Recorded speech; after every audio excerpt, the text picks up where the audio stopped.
Good morning, ladies and gentlemen. Just a couple of notes before we start the session. If I could ask you all to please silence your mobile phones. There will be a Q&A session for the end of this. When that's going on, if you want to ask a question, could you please wait for a microphone to come to you, as this session's being live streamed and we'd really like to hear everything you've got to say. Other than that, please take the time to complete the survey at the end of the session and enjoy. Thank you, Hannah. Good morning, everyone. I'm Pat Mitchell, and here's the news. President Trump authorized bombing of Syria. Twitter is suing the U.S. government for trying to uncover the identity of one of its accounts that is criticizing the U.S. administration. Japan reports market up, bonds going down, interest rates probably up. Skeptics continue to question Brexit. Those were just four of the ones I picked out at 7 o'clock this morning from my aggregated news service links. But to get really what happened in the news today and the way that four of the preeminent news organizations in the world are reporting not only today's news, which certainly woke us all up with the start, but also puts the news in the context of this is a conversation not about journalists and preserving jobs or legacy institutions. This is a conversation about civil society. This is a conversation about whether we, as a people, as a global population, continue to have an informed and engaged citizenry, that we continue to have open and free access to the information that is life-saving and incredibly critical to the sustaining of any kind of free and open culture. So would you join me in welcoming the people who are putting that news, that context, that important life-saving information in front of us day after day as they take their places on the panel. Please join me. Their titles are here. Catherine Viner, Kimsey Wilson, Andrew Jack, and Edith Chapin. And you can see the organizations they represent. So I thought the first thing I asked them, and only just a minute or so ago, so they all went straight to their mobile phones to check out, was what was a headline that came out of their news reporting organization this morning, and the context behind it. So Catherine, we'll start with you. So our big story in today's newspaper, and we launched it last night digitally, was our reporter Karim Shaheen, who's based in Beirut. He is the first reporter from a Western news organization to get into Khan Sheikhoun, which is the site of the gas attack in Syria. And he did a very sort of evocative and eerie report on the ground from there. So this morning, although obviously the bomb strikes happened too late for the print editions in Britain, it looks very powerful, I think, in light of what happened overnight. We'll come back to that story because, again, I think it characterizes the way in which many of us expect The Guardian to take a particular story. So let's come back to that. Kimsey, the New York Times. I know what the headline was. I heard it this morning. I mean, I would probably point to David Sanger's analysis sidebar to the Syria bombing and the analysis that he did on how it will change Rex Tillerson's meeting with Putin next week shifts the ground on what the conversation is going to be away from, in all likelihood, the Russian interference in the U.S. election and more towards what's going on in Syria. Headline everywhere was certainly that one this morning. Andrew, the FT. Obviously, if we're playing to sorts of things you'd expect from institutions, I mean, alongside some deep reporting on Syria and the international context, we wrote about, how investors were going into safe havens as a result of this obviously pretty fundamental shift in US foreign policy response from the president. But I'd also highlight something completely different. We've been running a whole series about gender diversity, the status, the economic status, the employment status of women, including a piece today about how, even programmers in Silicon Valley, women programmers get paid on average 28% less than men. And this is a combination of deep data with visualization to present original trends analysis in a thought-provoking way and drive a policy agenda. You know, that reminds me of another news story I heard very quickly this morning, but I didn't have time to dive deeper, which is often the case, isn't it? But maybe someone else did, and if you did, please shout it out, that there is a state in the United States that is currently suing the state government to keep from putting pay equity into place. Did I get that right? I swear I heard that, but that story reminds me of that. Okay, that's how unclear news gets passed along. Edith, NPR. Well, we were in special coverage last night since we're in the same time zone as the events, and we're in primetime programming. So, of course, we gave you the facts and the figures, but we also focused at when the president was a private citizen back in 2013, and when the previous president did his famous Saturday morning U-turn in the Rose Garden. Donald Trump was hugely behind the don't get involved in Syria, don't get involved in Syria. Well, he clearly has a different point of view today. And so part of what we did was, point out that evolution in the thinking, and that when the buck stops at your desk, things do look differently. So, that was part of the domestic political focus that we gave it as we updated all the way through Hawaii and beyond last night. So can we have the lights just come up just a little bit? Because one of the things we were all very interested in, since there are just 4 of the many multiple sources of news and information available to all of us each day, is I just wanted to do a quick assessment so we would have an idea of where you are currently getting your news and information from. So could the lights come up in the audience, just a show of hands? This morning, was your source of news on your computer, was it from a social platform, meaning Facebook, Twitter, etc.? Can anybody see the hands? Have the lights come up yet? There we go. Could you raise them a little higher? Don't be embarrassed. Or shy. That looks like a pretty large number of people. How many actually picked up a print newspaper and read something?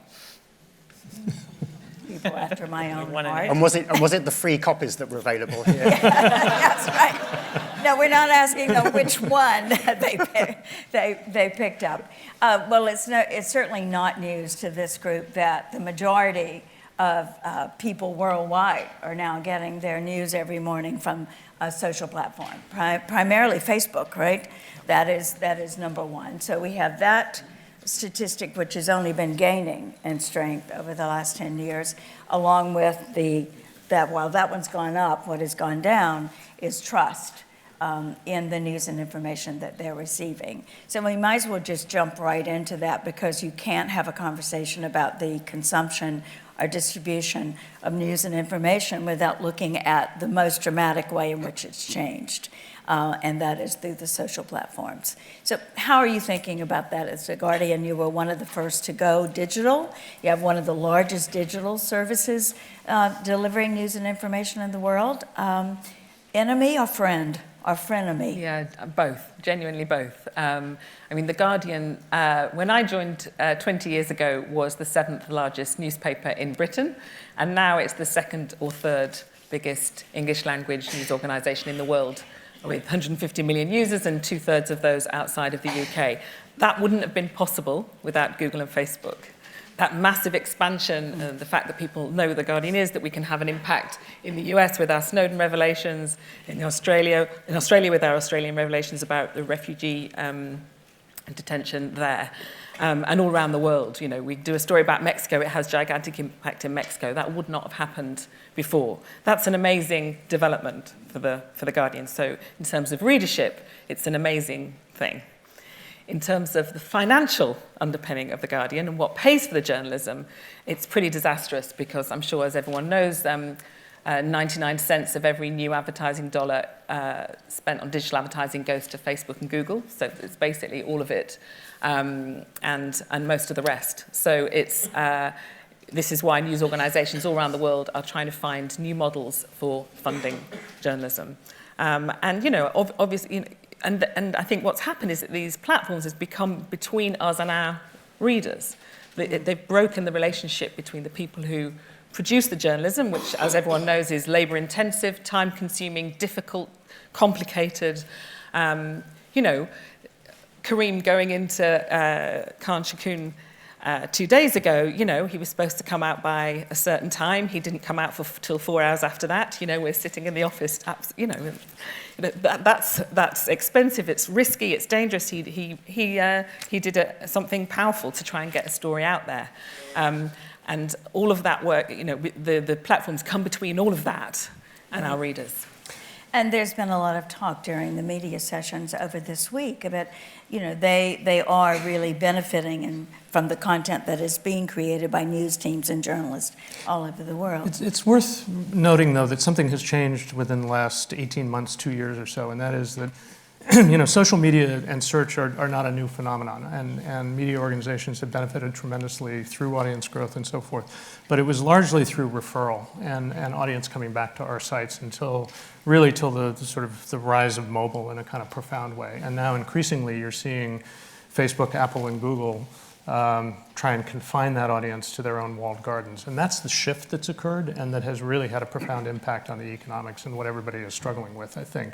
As long as it was a link economy and there was a symbiotic relationship between the platforms and the media organizations, there was at least the prospect of being able to make the economics work. And it goes to a larger point, I think, which is that the sheer speed at which things are changing is extraordinary. I mean, it's as much as we've seen in the last 20 years, it's accelerating at a still faster rate. You've seen a relative collapse in digital advertising that's occurred just within the last 9 months or so that few of us would have predicted a year or two earlier. So. But it's right, before we were part of this free-flowing open web that was exciting and opening up information, and we were sort of working together to do that. And now it's in these walled gardens where everybody's separate and held apart. Can we talk a little bit more about that, go a little deeper? Because while this might be and is, of course, a very informed group of people in terms of all this, but there's still some confusion about what these legacy media organizations mean when they talk about how the relationship has changed. So can you give me another very specific example, perhaps, Andrew? Well, I mean, you know, if I think in 25 years I've been at the FT, you know, basically it's been an acceleration of the news and production cycle by 24 hours. You know, you used to get in the morning, research right all day, file in the evening, and it appeared the following morning. And now, of course, you know, there's the instant demand. There's so much that's out there that's commoditized. There's such instant appetite from readers. So it's transformed everything, the workflows internally. I make the distinction instantly between digital and social. I think digital has been incredibly empowering in so many ways. You know, almost entirely positive. You know, slashed distribution costs, made it possible to access, to communicate, to engage with readers, to get story ideas and so on from around the world as never before. The social side, as you were saying, of course, there is this walled garden, and essentially we've seen this, you know, basically a disintermediation. So all of the value is being sucked into the intermediaries that present, you know, the big third parties, the Facebooks and the like.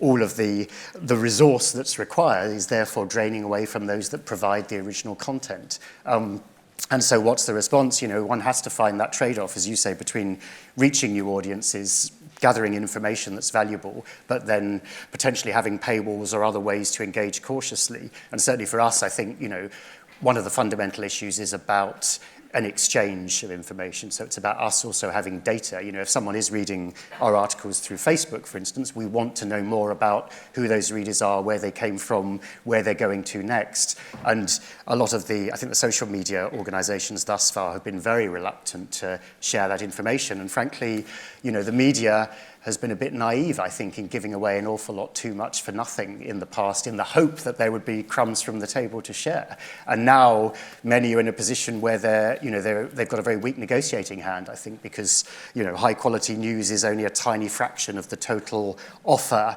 that draws people to Facebook and Twitter and elsewhere.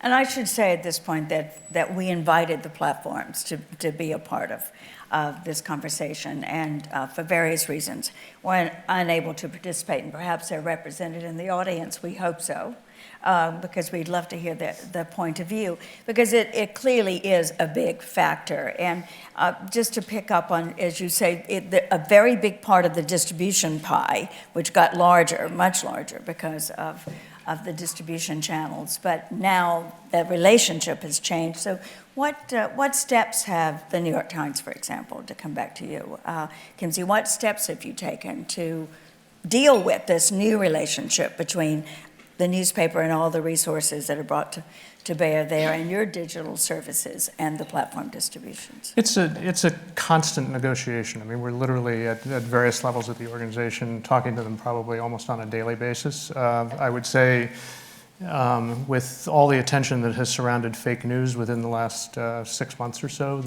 obviously the level of conversation has stepped up. They have concerns undoubtedly that all the publicity surrounding fake news and sort of the existence of these filter bubbles and so forth may lead to regulatory or even antitrust actions. And so they've been engaging media in a much more direct and profound way and trying to find avenues where they can begin to attack this. So we talk to them, we experiment at various levels with them and so forth, and we have, the Times has managed to sort of thread a needle between finding a mass audience, 150 or so million uniques globally, and having the largest subscription base. So we're constantly evaluating our relationship with them in terms of how they ultimately are able to drive readers back to the New York Times, or some proportion of those readers back to the New York Times, and whether we can ultimately convert them as subscribers. So that's really, it's with that goal in mind that we approach our conversations with them. It does. So Pat, Yes, one thing that Facebook did for NPR, which was already shifting from radio to online and to social media, but Facebook came along and gave us an opportunity to try video in a much more instantaneous, raw news kind of way, as opposed to a very curated, sort of highly produced, very intentional product. So that was good for our newsroom because it was like, oh, here's an opportunity, try something new, use new muscles. We're not altogether clear what will go, and we created tons of videos. Many of them were live, and it was an enhancement on election night and an enhancement on sort of other things.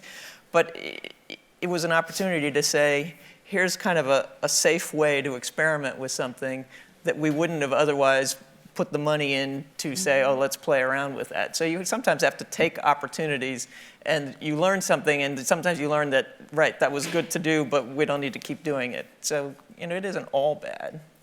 No, has the relationship changed in the last few years for NPR and the social platforms? Well, it's just sort of starting, and I think we're all at points where Facebook is now sort of coming back to us with potentially new and different ideas, and I don't think I'm able to say publicly where we are, but I think it's a conversation that's underway. But the good thing with NPR, of course, is it's always had this model of public fundraising and engagement, hasn't it? So actually, if Facebook and other social media help diffuse still further, you never had the need for a paywall or to limit access. You wanted the maximum listeners. That's right. It's a great lever. Well, it's probably worth. Did you say that's right? Well, if you can experiment on somebody else's dime, what's not good about that?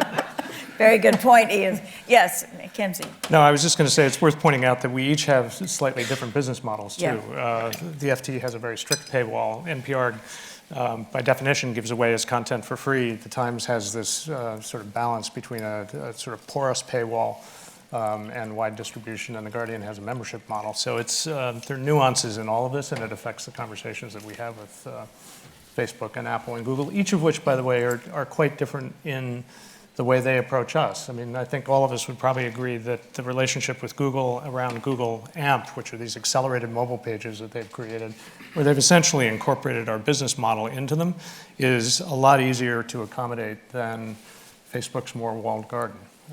Right. And we are going to come back to the business model question, because ultimately it all comes down to that, and there are definitely different business models represented here. But before leaving this conversation about how quickly things are changing and the relationships between all the sources of media and information, which is why it's important to us. We're not sitting where you are making the tough decisions about what the business relationship might be with the social media platforms, but we are sitting in the receiving end of how this affects what we're getting and how we're getting it. And it brings up for many of us the question of responsibilities, the risk and responsibilities, which, as you say, have led to some unfortunate trends among news consumers.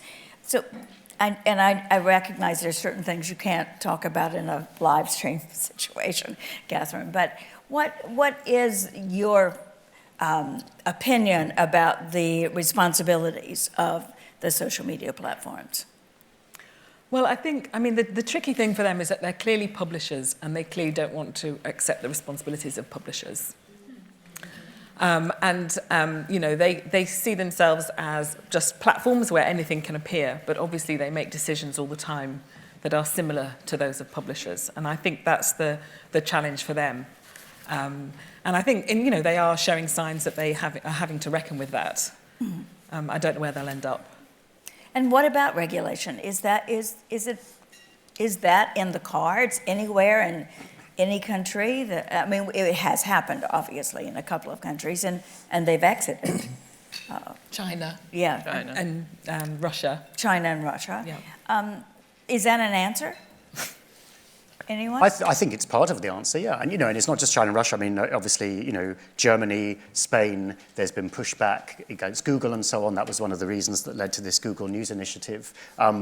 So I think there's that regulatory pressure. But I think, you know, there's also the, as it were, the consumer reader responsibility. Because, yes, they certainly don't see themselves as publishers. They see themselves, although they may not broadcast it this way, and many readers don't see it this way, but they're advertisers, essentially, aren't But they? it's quite a lot to ask of the reader, though, isn't it? I mean, I think when you think that in a feed, everybody's stories look the same, whether they come from a reputable news source or a Macedonian you know, news farm where they're making up stories about the Pope supporting Trump. I mean, you know, they look the same, and often the fake news sources are called things like the national news, or, you know, they sound credible, and so I think they have a responsibility in how they prioritise what is clearly a credible news source and what clearly isn't. And I know there are nuances in between, but there's a lot of places where there's no nuance at all.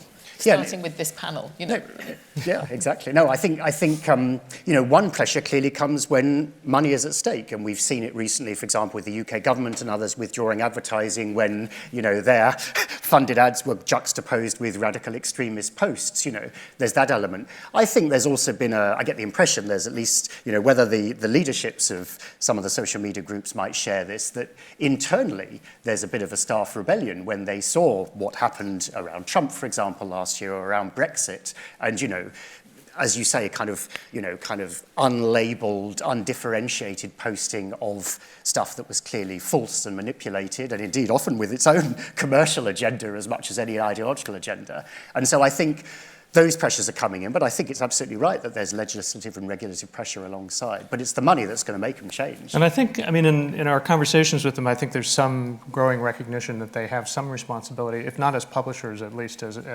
sort of managers of this environment. Part of where I think the responsibility lies is, you know, fake news has been around forever. In the United States, what falls under that definition of sort of spectrum of everything from propaganda to conspiracy theories and so forth is often protected by the First Amendment. And so decisions about whether to restrict it or suppress it become potentially problematic. But what's different about what we've seen in the last year or two is just the sheer speed with which it gains currency and is able to get in front of large audiences and have an impact. And these are organizations that are engineered for speed and scale. And I think you need to go back to that, and they need to take responsibility for the fact that this has gained a kind of traction, is potentially having an impact on democracy in a way that was unanticipated perhaps by them, but for which they need to take some level of responsibility. Although some of them want to impact democracy. I mean, you know. That's the goal in some cases. Right. Yeah. I had promised some people in the room that we would not use the term fake news. We've already used it several times. Because it was, I mean, you're right, fake news is propaganda, and it's been around for... Facebook have just rebranded it false news overnight anyway. Oh, false news.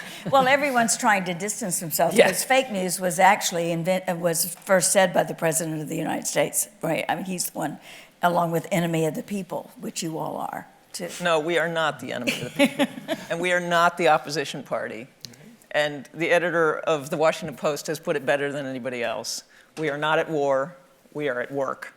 And we have lots of work to do, and we need to do it. And the minute we buy into all of that, it's a problem. Right.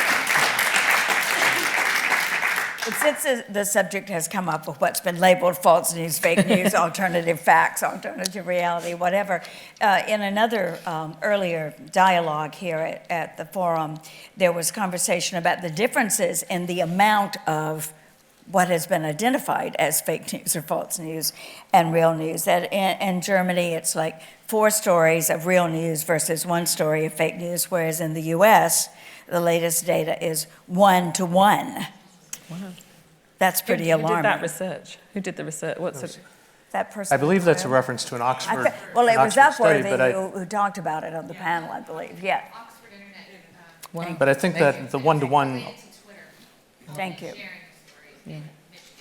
isn't it true, though, that the one-to-one also referred specifically to news consumption in Michigan and Pennsylvania and Wisconsin as opposed to the United States as a whole? So in the states that where the electoral vote was so close. Yeah, so see, there's a clarification that you have to really search to find, right?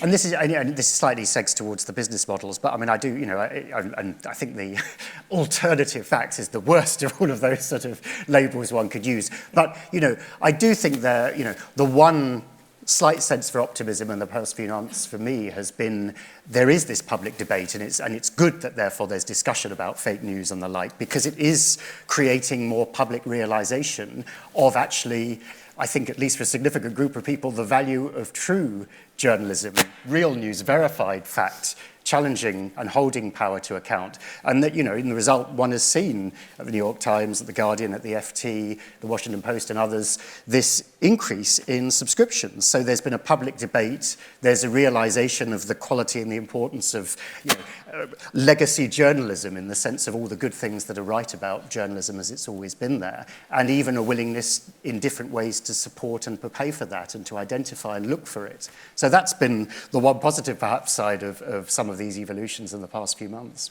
And we are going to go to the positive side at some point. But But you want to keep going on the negative. Trying to understand, you know, where we are currently and what we're dealing with. And one of the other things that evolved from that conversation on social media platforms and news and the way it's being received was that the response and the opinion advanced about why it's 4 to 1 in Germany is that they've taken regulatory steps in fining, right, people for false news. So I'm just wondering what your opinions are about taking these kinds of steps to counteract the proliferation of alternative facts, which is the worst thing you could say. You're all looking at me very blankly. I mean, you know, so I'll take a Pollyanna point of view. I mean, so let the best journalism win. I mean, this is on us. Let's go out and make the best content and you know, fight by, you know, showing value to what we're creating. I mean, otherwise we'll spend lots of time diverted. So then is it all our fault then that the fake news is doing so well? I mean, No, if it's 1 to 1 in certain states 2 weeks before the election, then you're saying that's on us too.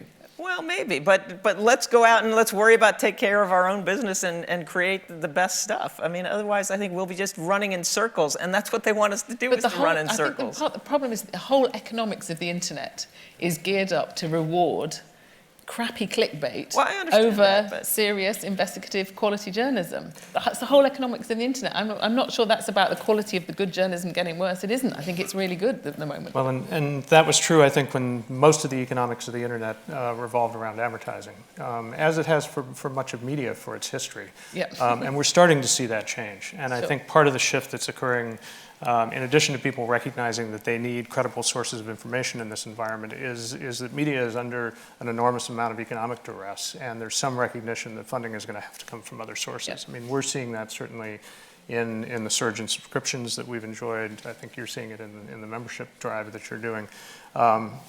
Ultimately, I think there's going to have to be a balancing out of different sources of funding to do real boots-on-the-ground journalism, which is simply expensive and has never particularly been well supported by advertising alone. And so that's some of the shift that I think is occurring. It's very hard to sort of simply say we're going to continue to produce at the same level and hope that it all Well, Just, I was going to say, just the other nuance is that, I mean, you know, why Germany is different. I mean, I haven't seen the details of this particular study, but it strikes me it may also be, you know, simply Germany is a very distinctive media market. You know, the internet has been perhaps less significant. And then, of course, English language as this kind of universal tool means it's much easier for some, you know, two people in a garage in Macedonia to generate fake news in English that's then widely circulated, particularly in the US. You know, when you get into some of the more distinctive and smaller language groups and national media organizations. Each one is a bit different, but I wouldn't be surprised if Germany over time goes in the same direction unless there's, other breaks put in place.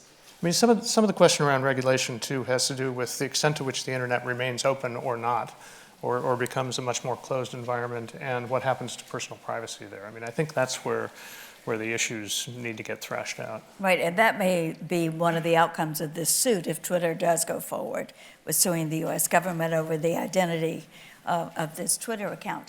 But before leaving this conversation about let's just do our jobs and do it well, and the real news will surface and we'll find our way through the maze, is that we are dealing with another difference, and that's this algorithm and platforms, the Cambridge Analytics model that we all read about with some horror, and its impact on putting out stories that are completely untrue and influencing not only U.S. campaign, which in that particular case was true, but in other places in the world. So what about that?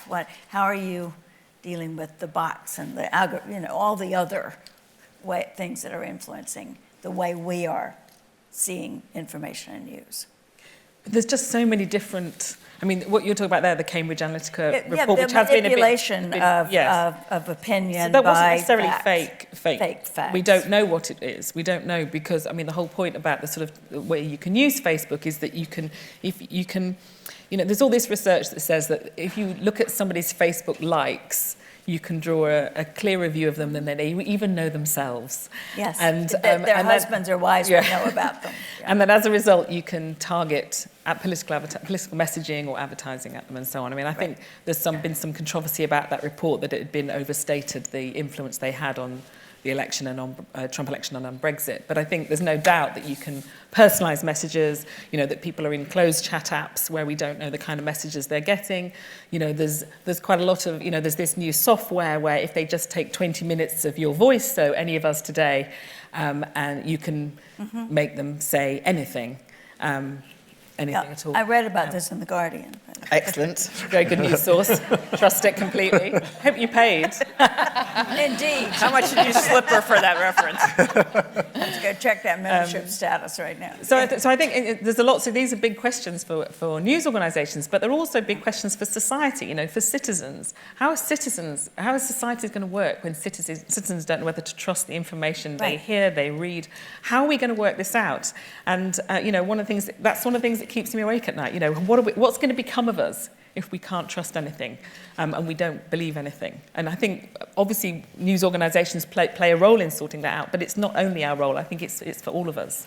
I think it's not. Sorry. Go ahead. I was just going to say that I think it's it's an issue that's been building for some time. I mean, if you go back 30, 40 years, and when we had 3 broadcast networks and limited news outlets, yes, there were far fewer voices that were being heard, but on the other side of it, there was a kind of national consensus that would get built around key issues. And there was plenty of criticism then of that model. It tended to reflect government views too heavily and so forth. We've now swung completely the other way, and I don't think have completely absorbed what the larger implications are for society and democracy of having such fragmented opinion and sort of isolated pockets of opinion around particular subjects and difficulty forming any sort of consensus around what policy should be. I want to come back to that. Do you want to jump in on this? I was going to switch it just a bit. Just very briefly, as Catherine was saying, I think on the Analytica saga, yes, there is a much broader responsibility. One hears the Electoral Commission in the UK and elsewhere is very concerned about these much broader data mining projects and ways of gathering information and targeting stuff that's well outside the role or responsibility of the media per se. For us, though, as media organisations, perhaps there is a need to reflect more on, some of these more sophisticated, legal, but some of these more sophisticated tools about how one does reach out to new and different audiences in more sophisticated ways to build communities more than we've done. Because, still the traditional reflex is, we have to wait for readers to come to us in whatever form, whether on our app or a website or potentially pushed through a social media channel, but then hoping they'll come back to us. And maybe we do need to think about more strategic ways to get to them wherever they are, in the way that some other organisations are using it for nefarious purposes, and we need to use it for positive ones.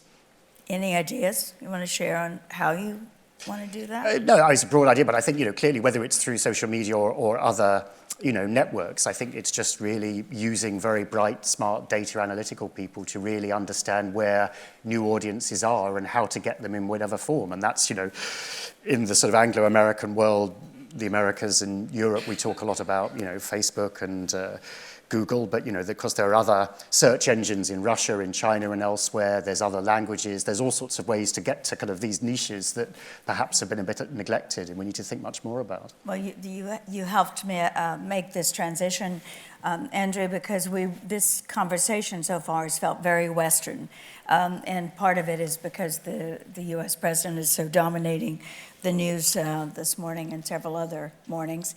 And also you are global news organizations, but there was something you referenced, Kimsey. We tend to talk about the old days of the news business when I was starting as a reporter, and so were you and many others in this room, and think one of the aspects of that, besides a complete change in the business model, was how strong the local reporting and the local news organizations were, and that has clearly been on a decline in the U.S. and in other places in the West. But in my travels, I've seen that is not the case in other countries. In India, for example, and I hope we have someone in the room who could speak to this from a personal point of view, but I'm just in heaven with 8 newspapers to start every day, and the community radio network is so strong. 36 TV channels. Yes, right. So what's happening in the largest democracy in the world in that case? So what's happening in other countries? Are there lessons we can look and see, why is local still so vibrant and important, and is there something we can take from that? I think part of it is simply differential rates of change. You saw it in the early days of the internet where you could see the changes in the economic model around journalism earlier in the United States than you saw it in Europe, for example. And now there's scarcely any difference between the two. Newspapers changed at a quicker rate than broadcast did and the radio did, and were affected at differential rates. So I think some of the distinctions you're seeing globally are simply a matter of timing. Some of it is tied, I guess, to ownership patterns. So where you've got newspapers that are supported by industrialists who have other means and are willing to support them for a variety of reasons, they're not going to feel the same kind of economic effects that advertising-dependent publications do in the West. So I don't know that it's so much that there are different patterns that we can emulate, as we're simply seeing change take place over a prolonged period of time. And a lot of it may have to do with the access to the internet being somewhat more limited in places too. So local news sources become all the more vital. And you brought up the other aspect of this conversation about news, which is impossible to move completely. I mean, it must be integral to our any analysis of where we are now and where we go, and that is the ownership and business model of news organizations. And on each end here, we have 2 different models, one of them indicating what can happen when, in NPR's case, when the philanthropic community comes together and the business community and the government all cooperate and look at each other and say, we need a public interest media organization. So I want to talk a bit about that, because there may be a moment coming for that thought again. And then The Guardian, Catherine, which is a distinctly different business model than others represented here. Talk about that a little bit. Yes, so The Guardian's owned by a trust, so that means that there's no proprietor and there are no shareholders. So if we were to make a profit one day, they wouldn't get it, I'd get it, to spend on journalism. So the model is, there's still the largest amount of money comes from advertising, and then it's sales of the newspaper. And we've recently launched a membership scheme, which has been incredibly successful. Then we've launched contributions as well, which has also been surprising to us how successful it's been. And then we also have philanthropic funding for certain projects, which has also been fabulous. So it's a very mixed model right now. Obviously, partly the reason that we need a mixed model is because advertising is declining so rapidly. We've had advertising in The Guardian since we launched in 1821. I'm just not sure we'll have it at our 200th birthday in 2021, but we'll see. And the original impetus for the founding of The Guardian? So yes, we were founded in response to the Peterloo Massacre in 1819 in Manchester, which was when people protesting for the right to vote were killed by the police of the day, the yeomanry. It was a very dramatic event, and because of the anniversary is coming up in 2 years' time, there's Mike Lee's making a film about the event and so on. But it was a time of kind of ferment and protest and a time of reaction, and The Guardian sort of was founded to sort of, because they said the coverage of that event wasn't strong enough. Right. So it's a great founding story. I think there's some interesting lessons in these models When we launched The Counted, which is our big year-long project in the US to count everybody killed by the police in the US, because no federal organisation did it, we felt like that was a kind of Peterloo-esque. We saw the similarities with Peterloo anyway. Right. Yep. And the reference I was making about NPR and PBS in the US, the public service media organizations, is they were created long after the commercial media organizations were doing extremely well. There were broadcast networks, and suddenly the realization of, nothing was reserved in that spectrum for public interest. And that would not have happened. There would not be a public service media in the US had not Rockefeller, Carnegie, Ford Foundation stepped up and got together and worked with the Congress to create this system. So I mentioned that both in help leading to your business model, Edith, but also, are we seeing a new opportunity for that combination of the philanthropic community and the government community to come together again and strengthen public interest media? Well, we hope so. I mean, in some ways, public media in the United States is sort of a piñata at the moment. But very good description. A lot of that may turn out to be noise. I mean, the audience really has a say and has a big say, and that's the biggest part of the revenue comes from the member stations, and it comes from people who are supporting those member stations. So keeping that health is really important, which then demonstrates and encourages, either corporate sponsorship or philanthropy. So by having 3 revenue streams, when one fluctuates, you can have a little bit of balance, and you have to make that system work for you, and there's some advantages in that. But it really comes down to being perceived by the public as adding something of value. And I'm sure that it's was very intentional that the first program on NPR was All Things Considered. It was an attempt to give you more than you were getting in 22 minutes on the evening news, and getting, reports on arts and culture.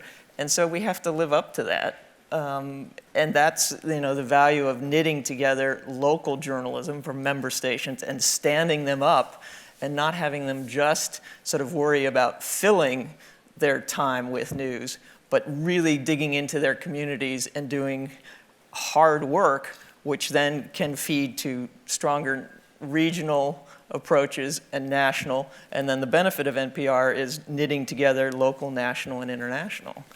If you go all the way back to the 1967 Public Broadcasting Act, the sort of kernel of thought that was embedded in that was that there was essentially a market failure in the commercial model of broadcast media, and that the costs of commercial broadcasts were so high, and the demand to reach a mass audience so great that essentially it favored lowest common denominator programming, and that the only way for certain types of news and cultural programming to survive were through some sort of cross-subsidy. I think in this environment, it's important to remember that serious news of a certain quality has always been cross-subsidized.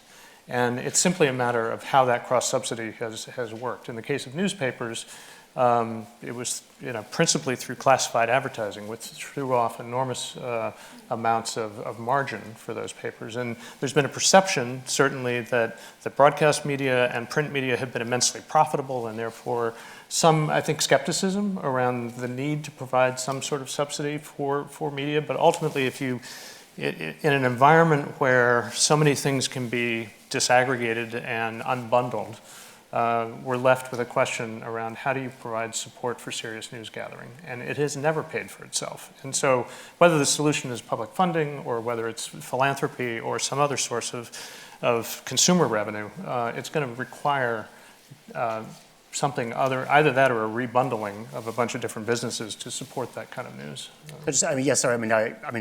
Unfortunately, we'd love to hear other ideas, but let's face it, there aren't that many sources of revenue or business models that have been evolved for the media, right? You pay for it, or advertisers pay you for it. Potentially there are some events, there might be some grants or other philanthropic initiatives, but sort of that's about it. Potentially, sort of solidarity contributions, if not directly for the, as it were, the content, but for shared values, for affinity. But I mean, that's sort of the gamut we've got at the moment to work with. I mean, two nuances. One, I agree this cross-subsidy issue is a huge concern, and how you provide serious across-the-board coverage is a challenge. Though I do think, the kind of in the cliche, there are riches and niches, and it is interesting to start looking more and more at some of these slightly segmented services. I think of Syria Deeply, for example. There's all these sorts of organizations which have gone for a very specific and deep way of building a community and potentially generating income.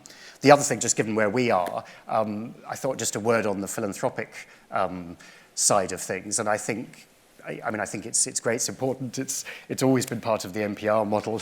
It's, alas, perhaps to some degree become a sort of Guardian thing, obviously, because you're an early, yes, as long as the money lasts, right? I mean, that's the challenge for the Scott Trust amongst others. I mean, I do think it's an interesting model to explore, but one also has to be careful, of course, because, philanthropists, foundations and so on also have their own agendas. So I think, size of it, managing it, ensuring a total sort of independence of editorial from individual content is important. And the other thing from discussions, I've heard and so on is, I think sometimes some philanthropists sort of want it all, they want to fund, they want high quality independent sort of media, though they often want a particular sort of agenda pushed. But at the same time, they don't want you to charge for it.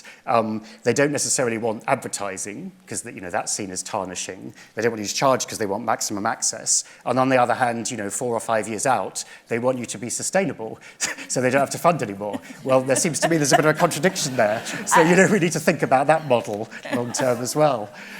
I think we've cast a very wide net and put a lot of issues on the table in all aspects of those parties you just referenced, and each of you in your conversation are represented in this room. So let's pull the lights up and let's hear from the consumers of media as well as some of the professionals who are also involved in this business, because what we're looking for now are your comments and ideas on some of that we've tried to advance all the various aspects of the future and where we see the opportunities and challenges. I'm going to need the lights up in the audience so that we can actually see people when they raise their hands. I see the orange shirts. They have the mics.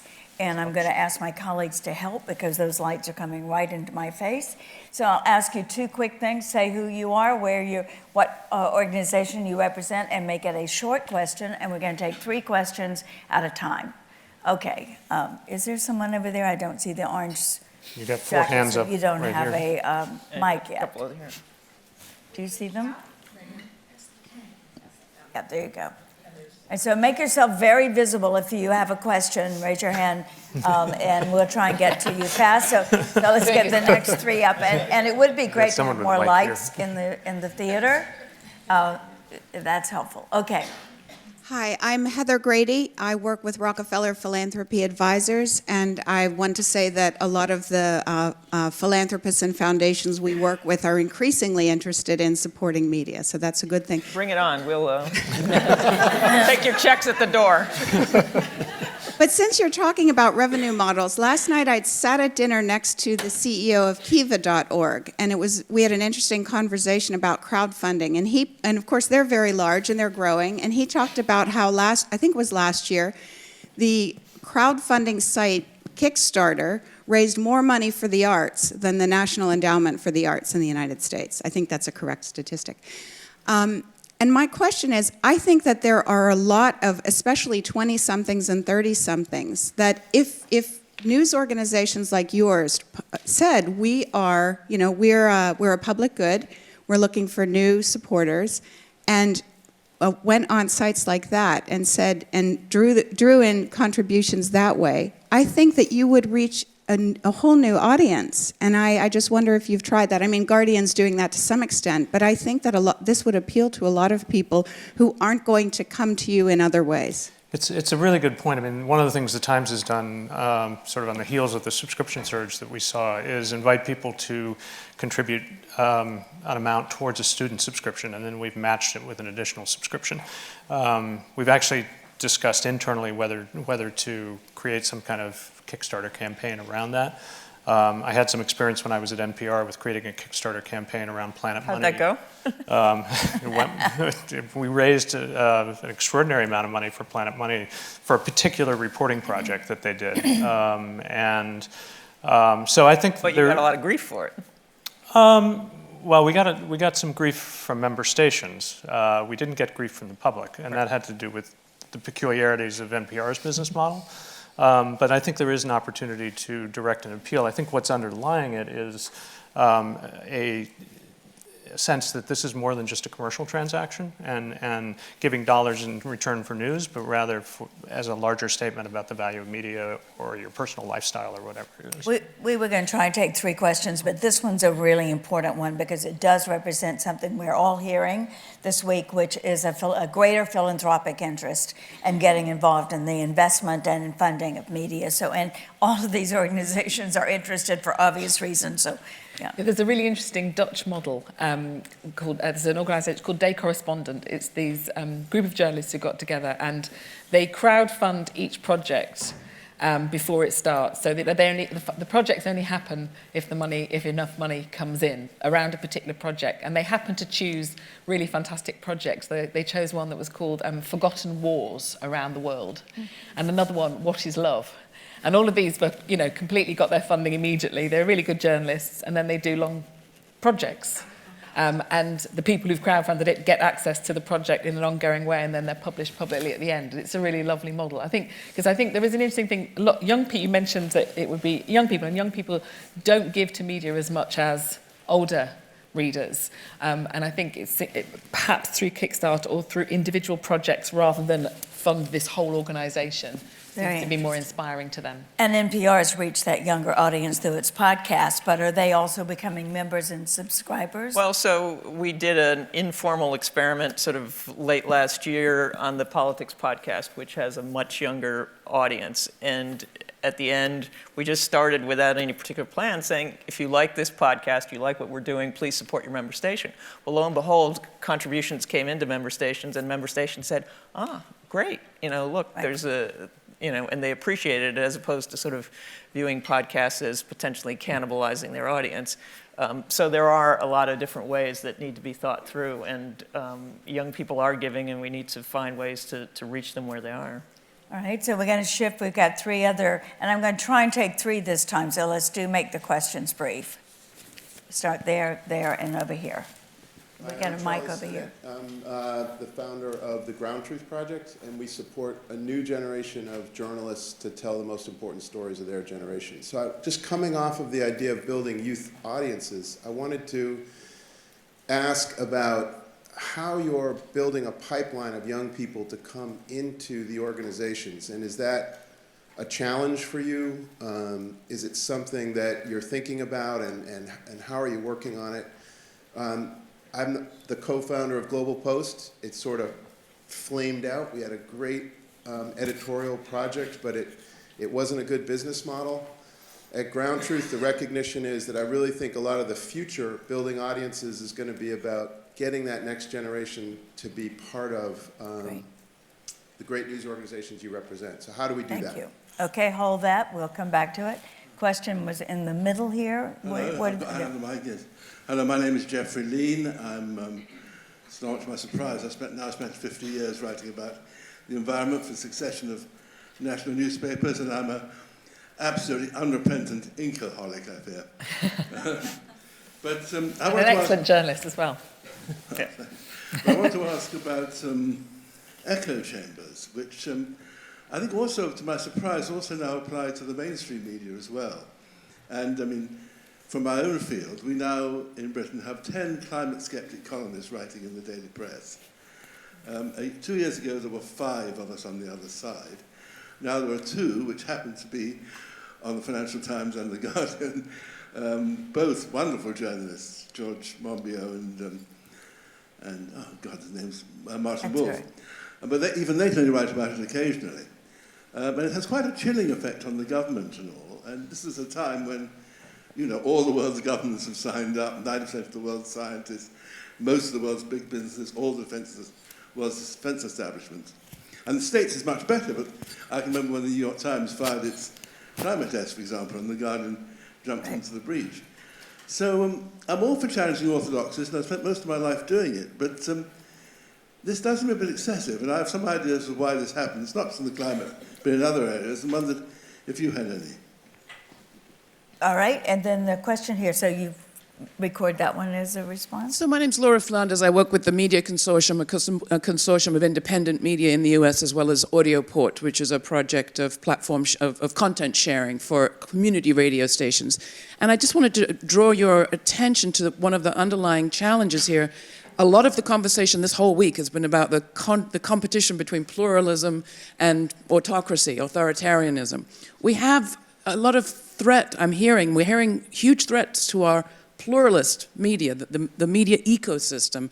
And I just wondered, given the challenges that you're having, maintaining your market share, your visibility, your audience, your financial viability, what are we doing in this field to ensure that there's an ecosystem that is healthy at the level of member stations, even community stations, independent media outlets, and including the outlets in those key states that you talked about at the beginning that are more receptive to the bots and the propaganda campaigns because they have less healthy local media and local, frankly, civil discourse. So that would be my question, pluralism in this monopolistic model. Great.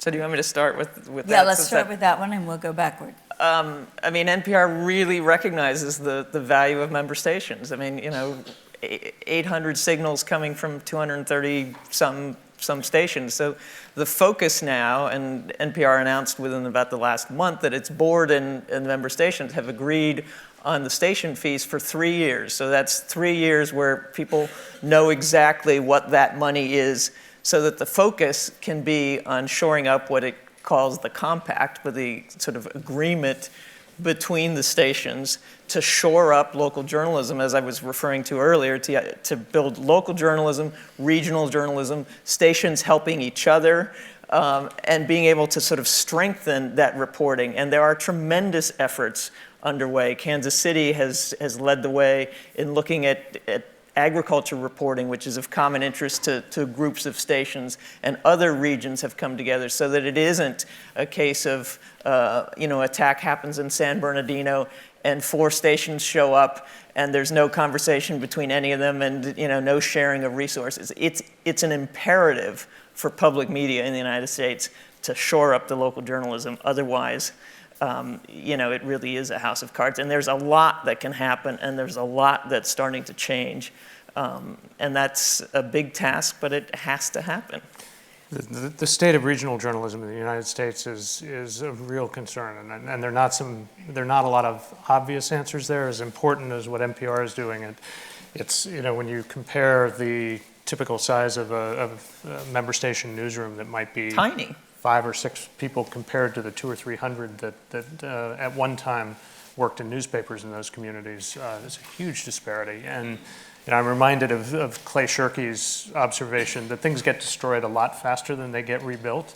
You're beginning to see signs, the Minneapolis Star-Tribune being one, the Texas Tribune, others, where an investment in quality journalism and a more sophisticated kind of diversified sense of how to address your community, even some of the experiments at small scale that Jim Brady is doing around Billy Penn in Philadelphia and another, I guess both in Pittsburgh and Denver now, he's got operations, show a little bit of promise, but I think we're still a long way from finding that ecosystem and some sort of consistent model that can be applied. But a lot of those places, because there is no newspaper, the local stations are it. And so if they're allowed to atrophy, then it's really finished. And that's not just the case in the U.S., if I might observe. I mean, I've gone to places on other continents where if it were not for the small community radio licenses or shared independent journalists coming together and working in a collaborative way,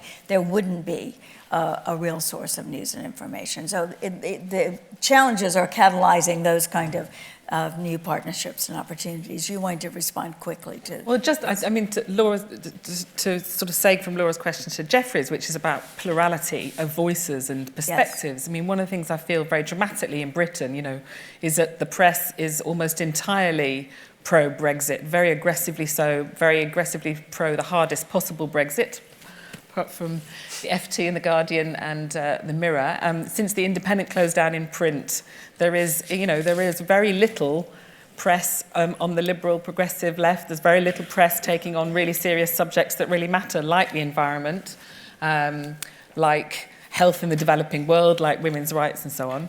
There's an interesting twist this week, which is Fairfax Media, which is the so-called liberal left news organisation in Australia, has announced not only are they cutting loads of journalist jobs, but they are also pivoting their perspective to be more, quote, pro-business and pro-market solutions. I mean, I have to say I've heard of, you know, new ways to try and save journalism, but I'm not sure completely changing the political perspective of your brand is a good idea. Anyway, but I think, if everybody, pluralism is a big challenge in all sorts of ways, and it's sort of getting lonelier. All right, so I think we answered all except the question about younger journalists from Charlie. Yeah. So, I mean, I'll just take a quick shot at it. I think part of it is just making sure that you're out there and on the platforms where younger people are consuming content. I mean, that's why we're going to be going up on Snapchat on April 24th. It's why we have taken a fairly liberal view of notwithstanding the trade-offs of being on these other social media platforms, because we're able to reach younger audiences there.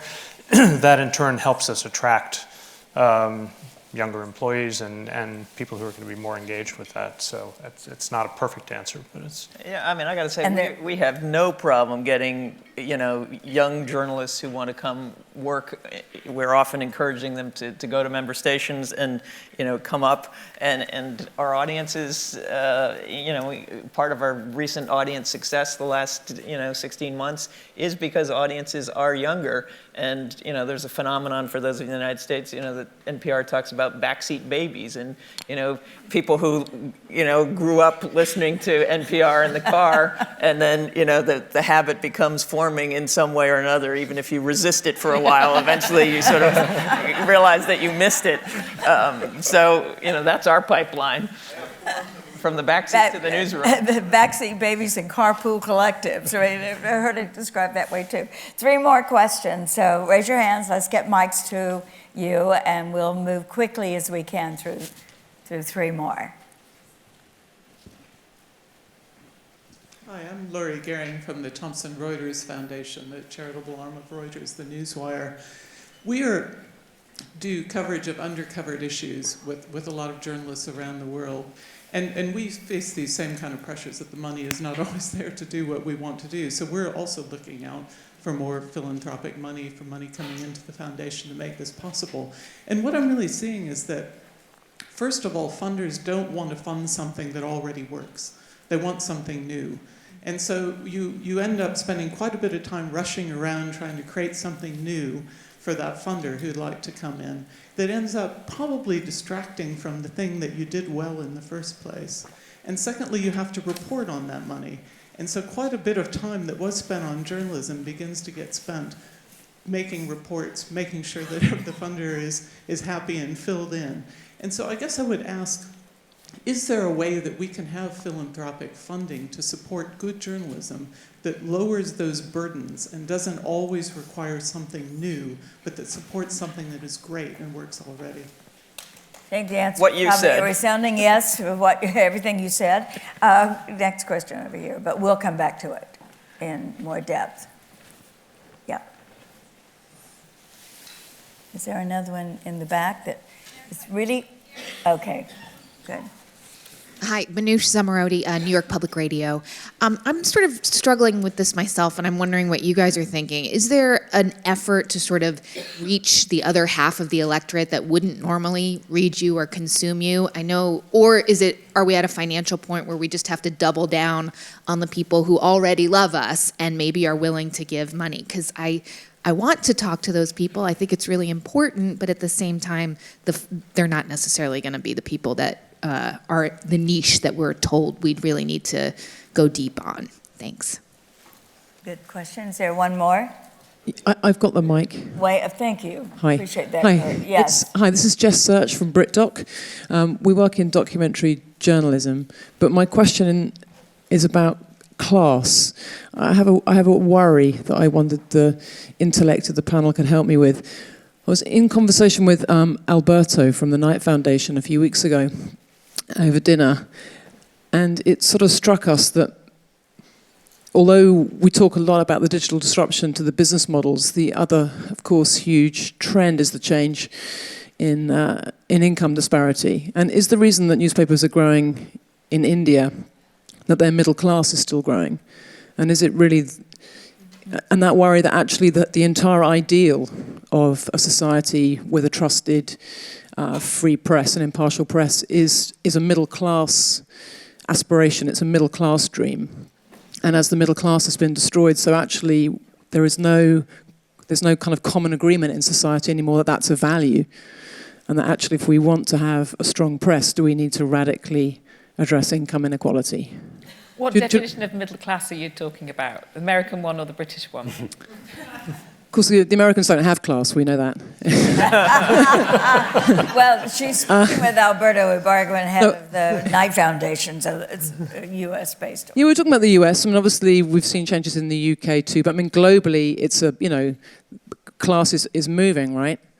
But you know what I'm saying? It was that worry that actually is the entire ideal that we in this room all share and take to be sort of universal and something that every citizen would kind of get behind as an ideal. Is that actually a class ideal? And as class structure changes, we find that we don't live in a society where we have a shared aspiration for that kind of media.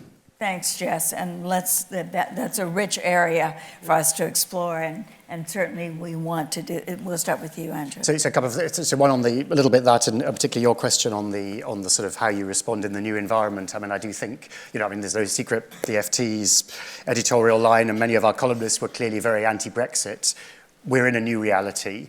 Of course, we're not trying to play a particular ideology. Our whole spirit is, we deliver news you can use, fact, information, opinion. And I think clearly we have to sort of reflect the new reality and identify thoughtful, intelligent, useful information across the spectrum, not to sort of, screw ourselves to a particular label of how things were or how one might regret. Let's think where we are now and what we do next. It's that kind of pragmatic content for decision makers, if you like, that I think we want to focus on and reflecting.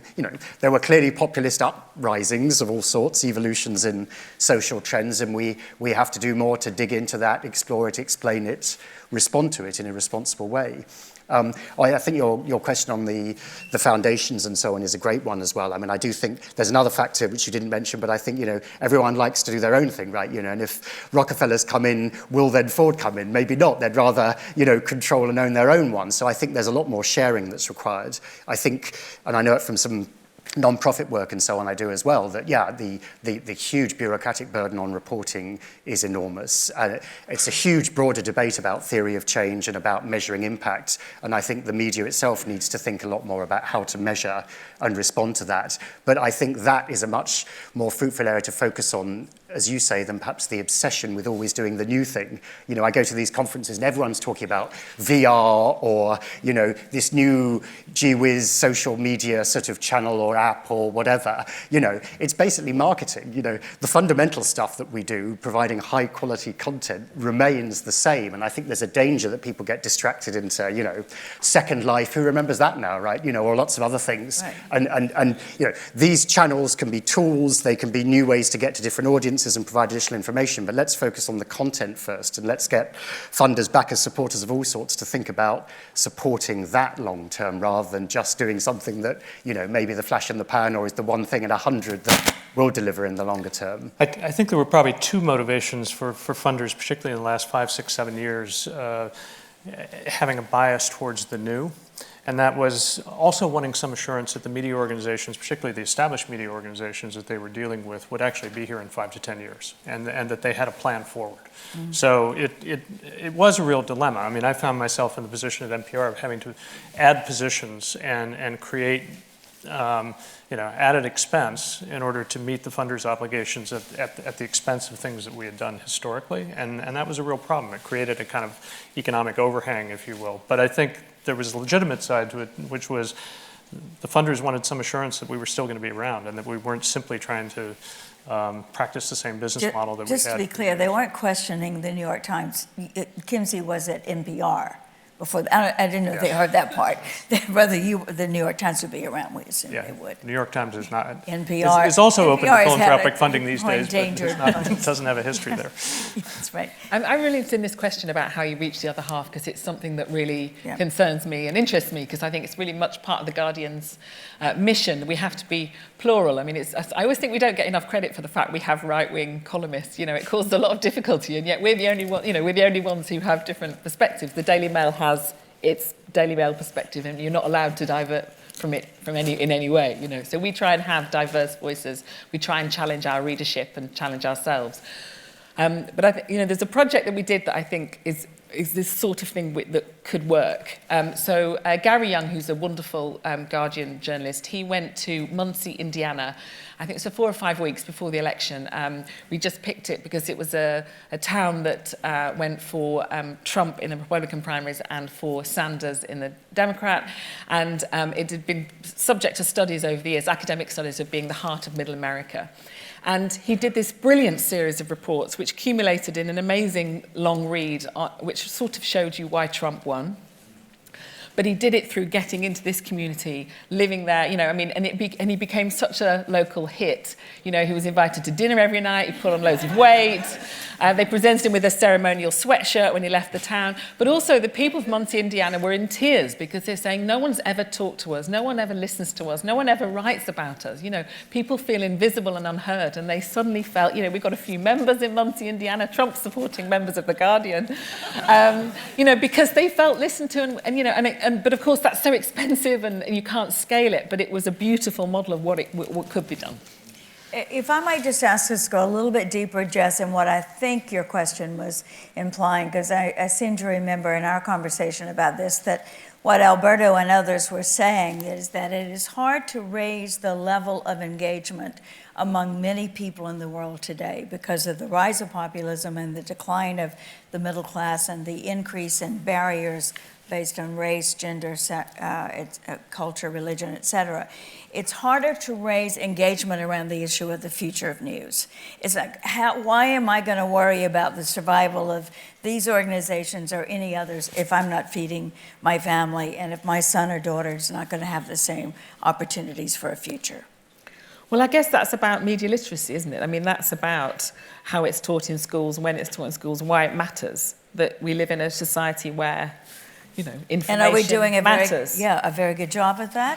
Making media matter to the people who are a lot worried about how they're going to feed their families and support their dreams. And that's where it comes back to local media, doesn't it? And holding local power to account. That should be the media's role. And if readers locally can see that a campaign in a local organisation has led to a change in City Hall or whatever, that's where you make the connection, isn't it? Yeah, how are we making those connections clearly enough? Manifestly not. Without news and information that we can trust and know But it's hard to reach those people because of these filter bubbles. I mean, there was a great example during Brexit of Tom Steinberg, who's a British digital entrepreneur who went on Facebook and he did this cry from the heart saying, I'm trying to find someone who voted for Brexit in my Facebook feed. I can't find anyone. I'm desperately searching. Someone find me someone. And he was going and he just couldn't find find anyone. And considering that Brexit had 52% of the vote and they won, you know, there were lots of people who were pro-Brexit on Facebook, but he couldn't find them because he was so burrowed into these echo chambers,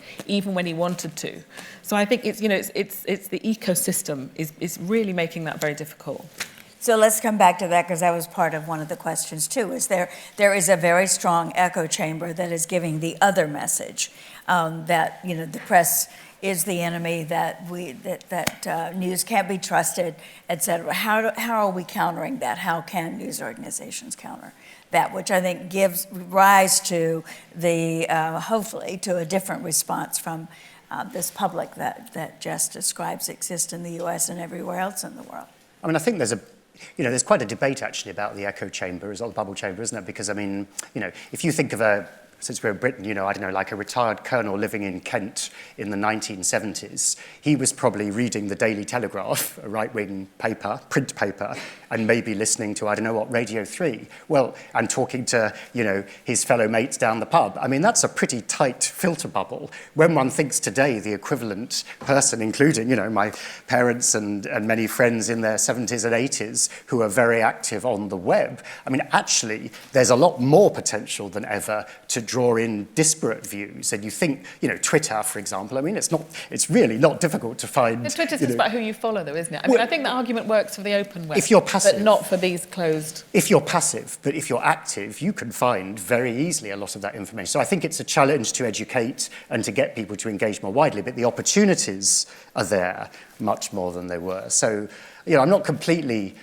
negative about that, but I think, you know, we all have to think, and readers have to educate themselves to pull out. And that's why I think one of the big challenges, one thing I spend a lot of time on, is around discovery. You know, we all publish a huge amount. There's a large amount out there on the web, and we need to create and establish ourselves, credible media brands, as sort of intermediaries to help provide precisely the variety of opinion that if you're passively, you know, just following your friends and so on, you'll be locked into. Other questions? We have about 5 minutes left in the session. So last chance to ask a question. It's hardly that we've answered them all, but I do have a couple of more for the lady in the back I do there. see someone. I see two hands, actually. So Hi let's there. take those. Go ahead. Hi, Anima Lavoie. I've been a political entrepreneur and a tech entrepreneur based in the San Francisco area. Question with parts A and B. Question, how much of a global threat is the conversation we're having right now, right there next to pandemics, right there next to climate change? And part B is, if I'm looking for my next thing to create in San Francisco, what would you wish that I, representing San Francisco or tech or any of those Facebook, Google kind of conversations, what do you wish we could do, would do differently? What's needed? Just took two of my questions. That was great. Yeah, okay. Where was the other one? Maybe we can take them both together. Hi, I'm Michael Gordon.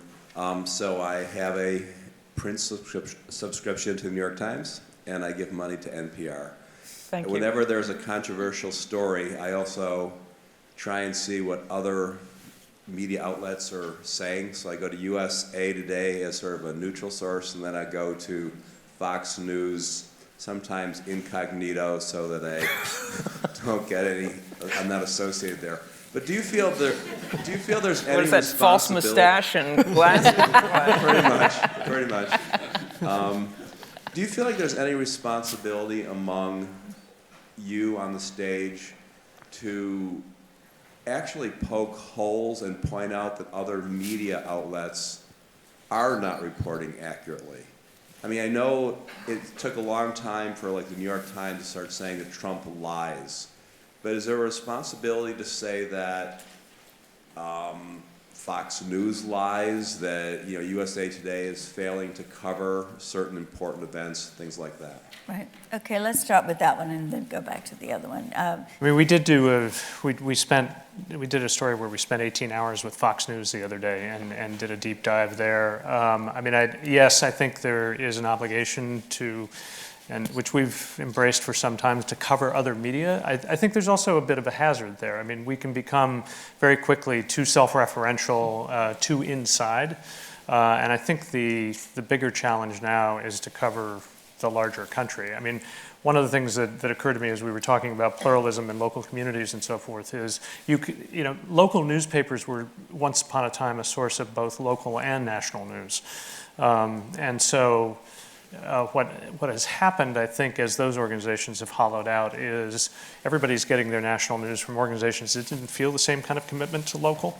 And it's forcing us to reconsider how we get back out into the rest of the country and report on that in a deeper way than we did. Some of my colleagues may take umbrage at this. I mean, to some extent, the New York Times may have covered the heartland at times more like a foreign country than as a local community in the way that you guys went in. We've got to rethink that and get much better about that. So I think yes, we will continue to cover other media and try and, we've been writing a lot about Bill O'Reilly in the last couple of days. So that will go on. Right. I think how you cover his lies is very interesting, actually. You remember when Trump produced that list of all the terrorist attacks that hadn't been very well covered? We've got a team in Australia who's brilliant and worked while we were asleep. And I woke up and the team in Australia had fact-checked this, that proved that every single thing, that the event had been well covered. And I thought, that's a good idea. And then I saw that the BBC did it, and then I saw the Times did it, and I saw everybody had done it. And I thought, hang on a minute, we're all of us spending all this time proving that he's lying. Maybe just one of us could do it. We could all agree he'd do it each week. And then we can get on with reporting the stuff he's actually doing, because I'm worried that he's setting the agenda completely when we do that. And when the story we did that week of his privatization of the national parks, that was more important, Yeah. So anyway, I said I'd like a collective of news organizations to decide each week who's on the live Why watch. don't you propose that right now? I just have. All right, good. So I would just put a different button. I agree with everything Kinsey said, but about 18 years ago when Fox was much newer, I worked at CNN at the time, and part of Fox's game of attention was to sort of have this feud publicly between executives. And as an employee, I found it just completely distracting, and it just sucked up a lot of executive time when you could have been making decisions in the newsroom. Getting into spats with other news organizations, I just don't see, there's no upside. Right. So let's try and end on an upside, if we can. And trying to pick up the strands of several of the questions, including Jess's about the public and how we make this matter to them. And when we all know, if we have any sense of history, that every time there's been a takeover of government or an attempt to control hearts and minds, the free and open access to information and news is the first thing that's shut down. And we've also seen examples of an informed, engaged, professional team, well-supported and financed team of reporters come in and change history, as they have done in nearly every country by the way in which they've reported news and information. So we seem to be at one of those catalytic moments where there are all kinds of trends pressing this way on the fair, accurate, thorough, thoughtful reporting, but a lot of opportunities arising, many of which you've already referenced. But if there is one thing that you would leave this audience thinking of, what you, from your organization's point of view, what's the biggest opportunity you see for the future of news? Sorry, it's such a big question. I know. And you've got 2 minutes. Each of you. I mean, not each of you, all of you together. Well, I guess that people see the value of good information, that they believe it's worth paying for, and then when they've paid for it, we can use that money for a revival of investigative journalism. Okay. Right. I still take tremendous heart in the fact that the internet has opened up, has made information accessible in a way that it never was before, and has allowed people to exchange points of view and connect with each other in ways that were not possible before. And it's important to remember that we are in periods of disruption and transformation, and while there are real threats out there that we should be very attuned to and very alert to, I think there is still promise in that opening up of media and communication.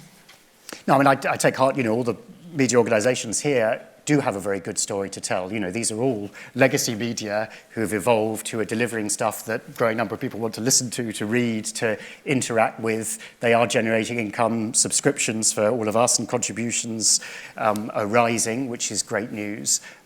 So I think, you know, the core journalistic skills remain and are attracting people, and maybe those who were drifting away have started in the last few months to see the important messages. Just one personal thing, and links again to the Skoll situation. You know, I mean, I've just been involved in a few stories. I think there is a big challenge about, we were saying earlier, about tracking impact, but there have been a few individual articles that I've been involved with where just anecdotally I've learnt, you know, something that's written has led to somebody writing a $10 million check around schistosomiasis control in Africa. Another one has led to an entrepreneur, you know, triggering funding that led to a clinical trial for an experimental cancer drug. You know, and when one can start to track those stories of success and impact, I think that is incredibly powerful. And again, it's a source of an inspiration that we're here to provide, you know, things that people can respond to and react to and deliver. And the more we can identify, track, communicate around those, the better to make that case that we do have an important role to play. I mean, the world is more interconnected than ever, as Kinsey said. Journalism is a enhanced civic engagement. It is, you know, it's an honor to do this. This is the challenge of our lifetime. Let's go do it. Let's go take that hill. All right, so on that note, thank you very much for all you're doing every day to take that hill. And I think I would offer that what we have heard in all of these sessions having to do with the future of media are the two things that I take away is that, you know, obviously we can all agree on the fact it matters deeply, not only on how these organizations and all the others represented in this room do their work, but how well we do our work as consumers of media and citizens of each and every country that we live in and work in. So thank you for joining us this morning.